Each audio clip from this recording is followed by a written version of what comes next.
नमस्कार. श्री स्वामी समर्थ. नमस्कार. कसे आहात आपण? स्वामी महाराजांची पुण्यतिथी आता जवळ आलेली आहे आणि त्याच निमित्ताने स्वामींनी हा देह विसर्जित करण्यापूर्वी आपल्या भक्तांना काय संदेश दिला आहे ते आपण पाहणार आहोत. मित्रांनो, स्वामी महाराज समाधी घेण्यापूर्वी त्यांच्या आसपासच्या सेवेकऱ्यांना जेव्हा ही गोष्ट लक्षात आली की स्वामी महाराज आता लवकरच समाधीस्थ होणार आहेत, त्यापूर्वी त्यांनी स्वामींना प्रश्न केला की महाराज, आम्ही आता पुढे काय करावं? त्यावर स्वामींनी त्यांना उत्तर देताना भगवद्गीतेतल्या 9व्या अध्यायातला 22वा श्लोक जो असा आहे, ही अनन्याश्चिंतयन्तो माम ये जनाः पर्युपासते तेषां नित्याभियुक्तानां योगक्षेमं वहाम्यहम्, हा श्लोक म्हणून दाखवला.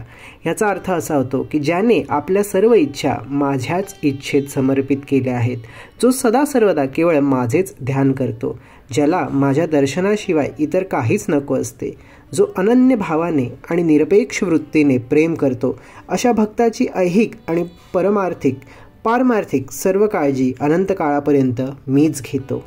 अगदी सोप्या भाषेत म्हणायचं तर जो एकनिष्ठपणे आणि मनापासून स्वामींचं चिंतन करतो, जो स्वामींच्या इच्छेत आपली इच्छा मिसळून जगतो, त्याला जे काही हवं आहे ते स्वामी पुरवत असतात व जे काही त्याच्याजवळ आहे त्याचं स्वामी रक्षण करत असतात. हे दोन्ही बाबतीत खरं आहे की आध्यात्मिक प्रगतीसाठी सुद्धा त्याला जे हवं आहे ते स्वामी देतात, त्याची आध्यात्मिक प्रगती करून घेतात, त्याच्याजवळ जे काही आहे त्याचं रक्षण करतात. व भौतिक बाबतीत सुद्धा त्याला जे काही हवं आहे, मार्गदर्शन हवं आहे, ज्या काही त्याच्या इच्छा, जे काही वस्तू आहे जे स्वामींना योग्य वाटत असतं ते पुरवत असतात व त्याच्याजवळ जे काही आहे त्याचं रक्षण व त्याचं संरक्षण स्वामी करत असतात.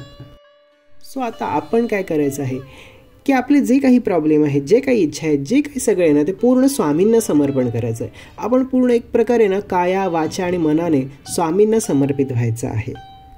मग एकदा का आपण आपल्या इच्छा, प्रॉब्लेम, संकट जे काही आहे ते स्वामींवर सोपवलं, त्यांना समर्पित केलं की मग ना पुन्हा आपल्या मनात डाऊट, शंका आल्या नाही पाहिजेत की हे होईल का, सगळं नीट तर होईल ना, सगळं ठीक होईल ना, किंवा काही इच्छा असतील, काही आपल्याला अपेक्षा असतील काही व्हावं तर ते कसं होईल, काय होईल, हे सगळे चिंता, हे सगळे विचार आपल्या मनात यायला नको. आपला स्वामींवर विश्वास असायला हवा की स्वामी आहेत ना, ते सगळं बघून घेतील, ते सगळं व्यवस्थित करणार आणि आपण आपले प्रयत्न, आपली जी काही कर्तव्य आहेत ती व्यवस्थित प्रामाणिकपणे करत राहायची आहेत. पुढे दिवसभरात जसं जमेल ना तसं स्वामींचं चिंतन करायचं आहे. बघा, आता आपण कसं संसारी माणसं असतो, नोकरी, शिक्षण वगैरे अनेक गोष्टी आपल्याला असतात, तर कसं करायचं आहे बघा, सतत काही मठामध्ये किंवा घरात फोटोसमोर बसायलाच हवं असं काही नाही. जेव्हा जेव्हा तुम्हाला वेळ मिळेल तेव्हा स्वामींचं चिंतन करा. बघा, तुम्ही कुठे प्रवासात असाल किंवा कुठे तुम्हाला एक 5-10 मिनटं वेळ आहे, कुठे तुम्ही वेटिंगला थांबला असाल, कुठे डॉक्टरांकडे असाल, दुकानात असाल, जिथे कुठे तुम्हाला एक 5-10 मिनटं वेळ आहे, थांबायचं आहे, तर तिकडे बसा, शांतपणे डोळे मिटा. डोळे मिटल्याने काय होतं की आजूबाजूला जे काही जग आहे, जे काही घडामोडी होत असतात त्यापासून आपण एक तुटले जातो, आपण एक आपल्या आतल्या शांत जगामध्ये जातो आणि तिथे स्वामींचं नामस्मरण करा, स्वामींचं चिंतन करा. आणि मग बघा, यानंतर सुद्धा ना दिवसभरात सकाळी उठल्यावर, बाहेर जाताना वगैरे, बाहेर काही आपली चांगली गोष्ट घडली आपल्या बाबतीत, पटकन रिक्षा मिळाली, काय झालं, तर या सगळ्या वेळी सुद्धा ना स्वामींचं चिंतन, स्वामींना धन्यवाद द्यायचे आहेत, त्यांचं नाव घ्यायचं आहे. अशा अनेक संधी आपण शोधून स्वामींशी जोडलं जायचं आहे. याच्याने आपणच स्वामींच्या जवळ पोचतो आणि आपली आध्यात्मिक प्रगती लवकरात लवकर होते. तर नित्यसेवा वगैरे तर आपण करतोच, पण त्यानंतर दिवसभरात आपण कशा प्रकारे स्वामींशी जोडले जातो, कशा प्रकारे त्यांचं चिंतन वगैरे करतो, याला सुद्धा खूप महत्त्व आहे.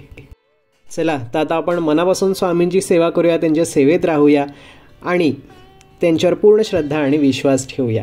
तर आजचा हा व्हिडिओ तुम्हाला कसा वाटला ते मला कमेंट्समध्ये नक्की लिहून कळवा. आवडला असेल तर लाईक आणि शेअरसुद्धा करा आणि आपल्या स्वामींचा महिमा या चॅनलला सबस्क्राईब अवश्य करा.